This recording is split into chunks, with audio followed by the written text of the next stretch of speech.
Dan apabila dikatakan kepada mereka, ikutilah apa yang telah diturunkan Allah, mereka menjawab, tidak, kami mengikuti apa yang kami dapati pada nenek moyang kami.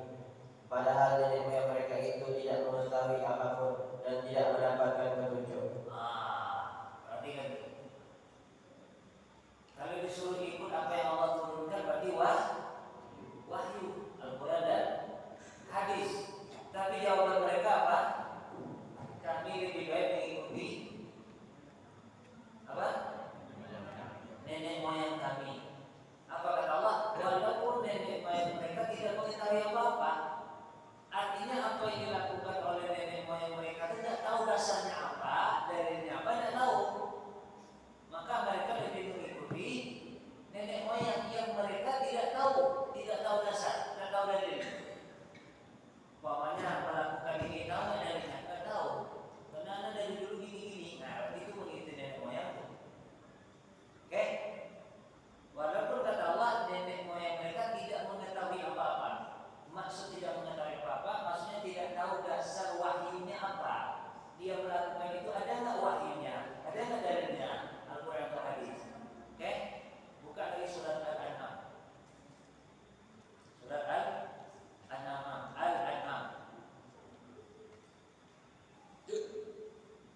Al-An'am atau Al-Maidah? Apa? Antara Al-An'am dan Al-Maidah.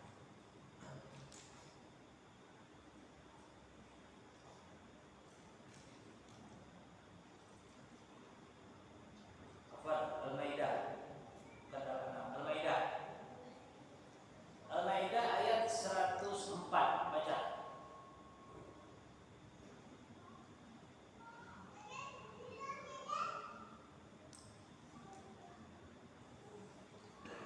Baca ayat 104 artinya ya. Al-Maidah. Oke? Ya, silakan. Dan apabila dikatakan kepada mereka, marilah mengikuti apa yang diturunkan Allah dan Rasul, mereka menjawab, cukuplah bagi kami apa yang kami dapati nenek moyang kami. Apakah mereka akan mengikuti juga nenek moyang mereka walaupun nenek moyang mereka itu tidak mengetahui apa-apa dan tidak pula mendapat petunjuk? Nah, sama dengan Allah tadi. Tapi di sini dirinci lagi oleh Allah. Apabila mereka disuruh mengikuti apa yang Allah turunkan dan kepada apa yang Allah turunkan berarti Al-Quran dan kepada Rasul berarti hadis, kan gitu kan? Oke, nyambung. Apa jawaban mereka? Hasbuna. Cukuplah apa yang nenek moyang kami itu. Artinya mereka sudah yang nenek moyang yang dilakukan nenek moyang mereka itu sudah cukup bagi mereka sebagai dasar. Jadi, paham? Nah, padahal Allah katakan walaupun nenek moyang mereka itu tak mengetahui apa-apa, tidak tahu dalilnya. Nah, ini lebih parah lagi bukan dari yang bakal lain. Kalau ini cukup katanya, cukup nenek moyang kami tadi sebagai patokan kami. Nah, makanya dalam masalah ibadah tidak bisa mengikuti tradisi nenek moyang. Itulah penyebab orang makan buah zakum. Sebab makan buah zakum karena mereka mengikuti apa yang nenek moyang mereka kerjakan. Dalam hal ini masalah ibadah. Oke ya. Jangan pula buat rumah anda boleh sama nenek awal rumah awal. Nah, tak bukan itu. Nah, nenek awal dulu nanam sawit yang itu tak harus ganti, jangan nanam sawit lagi, nanam ceri. Tak boleh sama, bukan itu. Ini dalam masalah ibadah. Karena di situ Allah sebutkan ikuti apa yang dikatakan oleh Allah dan Rasul. Maknanya ikuti kata Al-Quran dan hadis. Oke.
disepakati di bulan lawan ini umpamakan hari Selasa pakai batik umpamakan, atau batik PGRI umpamakan, tidak masalah, itu tidak masalah. Ini nggak masuk kepada ranah ibadah, apa? Atau umpamanya pemerintah menentukan untuk PNS pakai baju yang coklat itu lalu apa namanya? Beda, tidak masalah. Ini ranahnya beribadah, boleh kita ikuti nggak apa-apa. Ketika antum katakanlah hari Senin pakai baju beda, atau kalau yang PNS itu yang korupsi itu hari apa? Kasa ya? Nah, kalau 17 saja. Nah, katakanlah umpamanya baju beda setiap hari Senin itu karena ini nggak masuk ke ranah ibadah, nggak apa-apa. Ini dari sepakati masyarakat itu kan namanya kebiasaan juga, kan? Nah, ini boleh. Atau umpamanya hari Jumat pakai Melayu, umpamanya, nggak masalah. Yang penting nggak bertentangan seperti umpamanya terlalu sempit, terlalu transparan, itu lain cerita. Beda lagi. Tapi kalau ketika pakai Melayu, umpamanya, hari Jumat, salah nggak apa-apa. Jadi ini nggak masuk daripada ranah ibadah. Jadi nggak bisa disamakan ranah muamalah dengan ranah ibadah. Oke ya. Ini kan udah terisi juga ya pakai hari Jumat pakai Melayu kan. Udah lama cara begitu kan. Ya kita ikuti kalau karena itu masih ranah muamalah, nggak masalah, nggak berdosa insyaallah.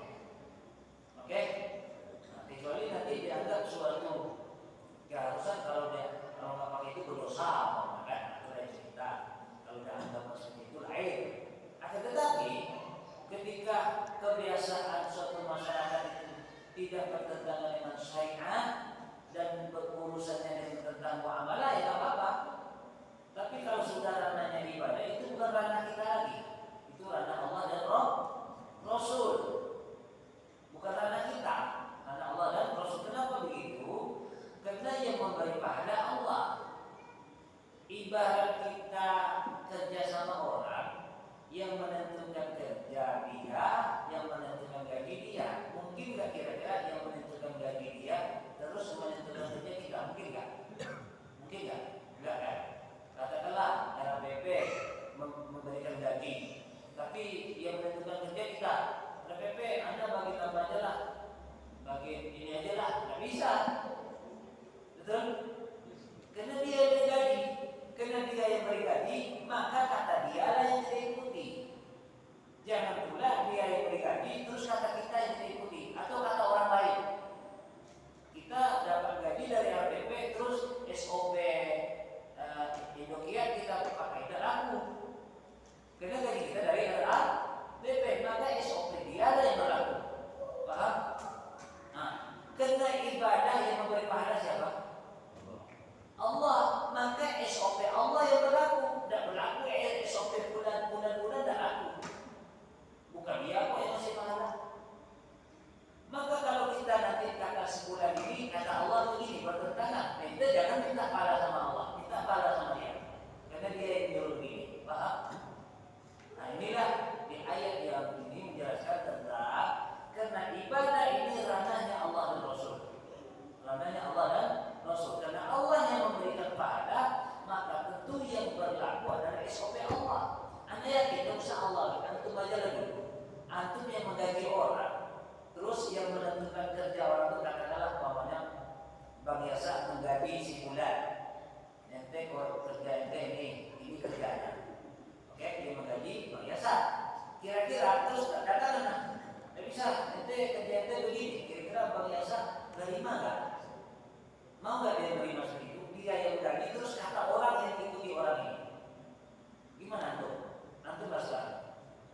Kita yang menggaji orang, terus kata orang yang didengarkannya, kata kita nggak didengarkan. Gimana kira-kira? Antum gimana? Antum sekarang gimana? Setuju nggak? Oh iya? Atau nggak paham? Nyambung nggak? Oh iya? Aku sudah paham sekali. Aku sudah mau. Kami yang paling lama ini kita selesaikan.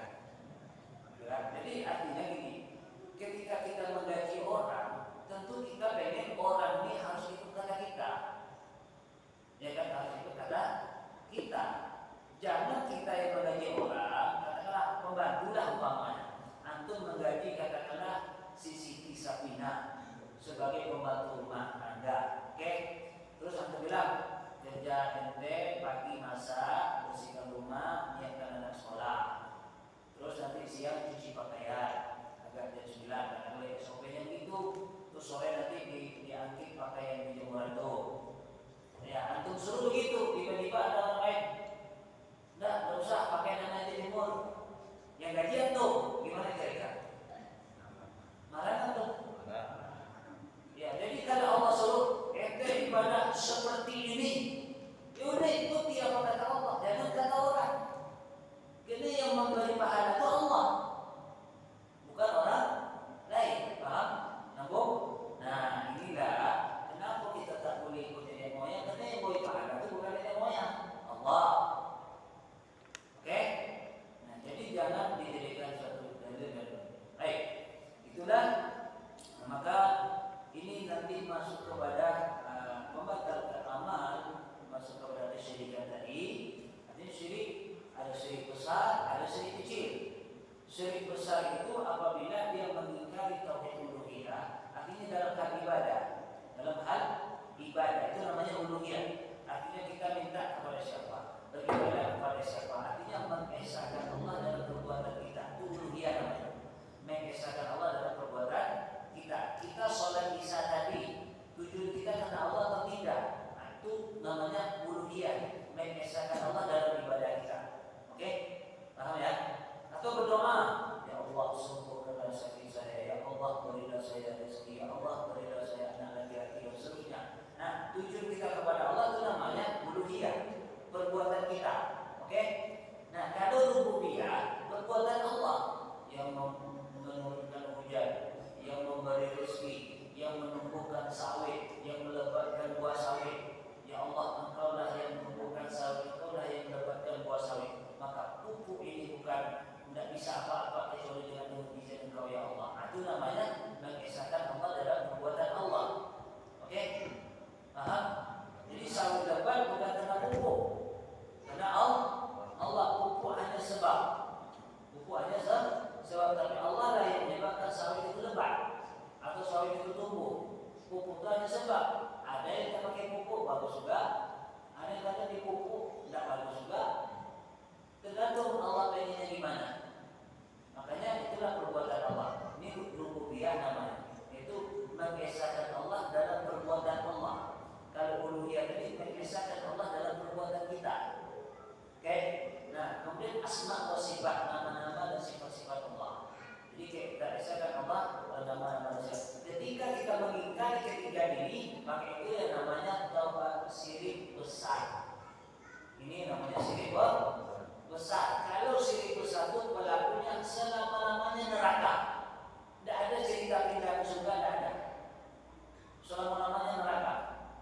Nah, kemudian seluruh amalnya yang selama ini dikerjakan puluhan tahun, mungkin ada 50 tahun, ada 60 tahun, dia puasa, dia sholat, dia zakat, dia haji, dia sedekah, dia haji, dia umrah, habis semuanya. Kalau syirik besar, mengingkari yang tiga ini. Paham? Nah, kalau syirik kecil, dia tidak kekal pelakunya dalam neraka, akan tetapi dia hanya menghapus umpamanya sholat. Dalam sholatnya dia melakukan syirik kecil. Syirik kecil itu apa kemarin? Hah? Dia itu contoh. Anda minta definisi syirik kecil. Dia itu contoh dari bagian syirik kecil. Udah berulang-ulang loh kita bilang gitu. Nah, balik udah mulai pelajaran lama ini.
namanya syirik kecil. Apa definisinya? Orang yang beribadah kepada Allah mengharapkan sesuatu kepada selain Allah, atau yaitu ibadatul khaliq, orang yang beribadah kepada pencipta tetapi dia mengharapkan sesuatu kepada makhluk. Nah, saya tahu.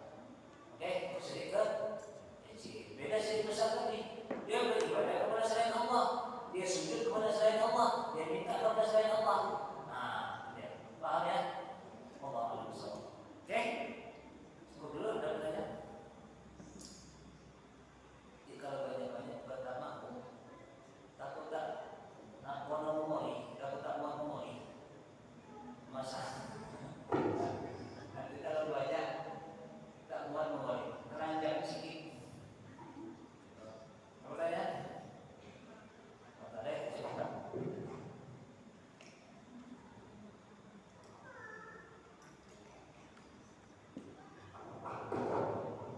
Baik.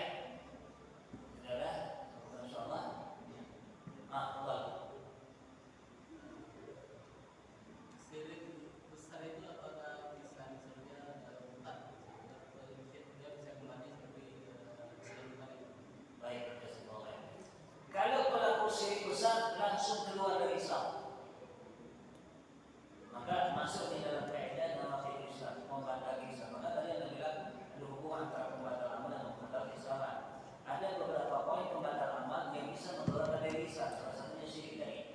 Kalau tidak sempat melakukan syirik besar, maka bisa keluar dari Islam. Artinya udah keluar dari Islam ya. Nah, akan tetapi kalau dia bertobat sebelum sakaratul maut, maka insya Allah Allah terima taubatnya dengan catatan sebelum mendekati ajal. Akhirnya coba baca lagi surat Nisa. Surat Nisa. Surat An-Nisa sudah. Surat An-Nisa.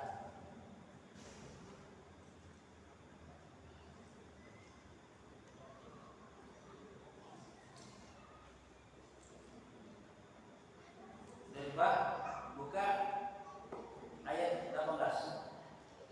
Artinya ya, ayat 18.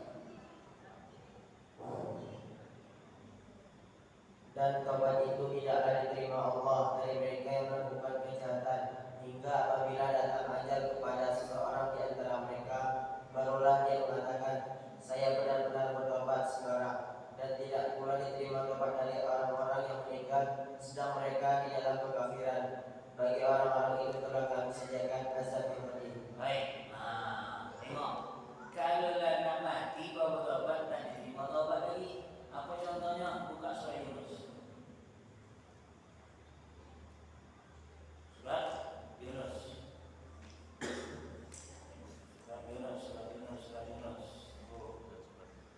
Ayatnya ya.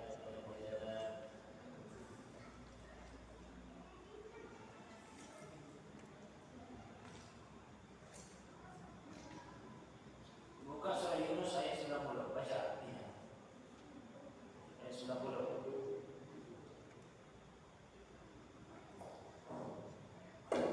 Dan kami selamatkan Bani Israel melintasi laut. Kemudian Fir'aun dan bala tentaranya mengikuti mereka untuk menzalimi dan menindas mereka. Sehingga ketika Fir'aun hampir tenggelam, dia berkata, aku percaya bahwa tidak ada Tuhan melainkan Tuhan yang dipercayai oleh Bani Israel, dan aku termasuk orang-orang yang muslim. Baik, lanjutkan. Mengapa baru sekarang kamu beriman, padahal sesungguhnya engkau telah durhaka sejak dulu, dan engkau termasuk orang yang membuat kerusakan. Lanjutkan. Maka pada hari ini kami selamatkan jasadmu, agar engkau dapat menjadi pelajaran bagi orang-orang yang datang setelahmu. Baik, perhatikan ini contoh dari ayat surah An-Nisa tadi ya. Allah tidak terima taubatnya orang yang hendak mati. Dan sekarang kalau dia hendak mati kau bertobat, Allah tak terima taubat. Ini contohnya dicontoh kepada Allah Fir'aun. Saat dia tenggelam dengan laut, tenggelam ya. Kalau bahasa kampungnya ada mungak, aku bahasa Indonesia. Ada mungak, orang tenggelam kan? Aku bahasa Indonesia. Akhirnya aku bahasa Indonesia.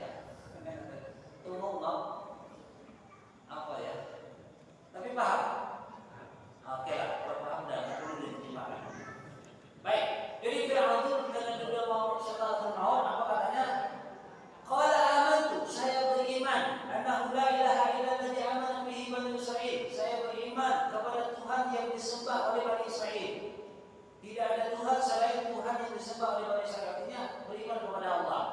Dan sekarang saya masih Islam.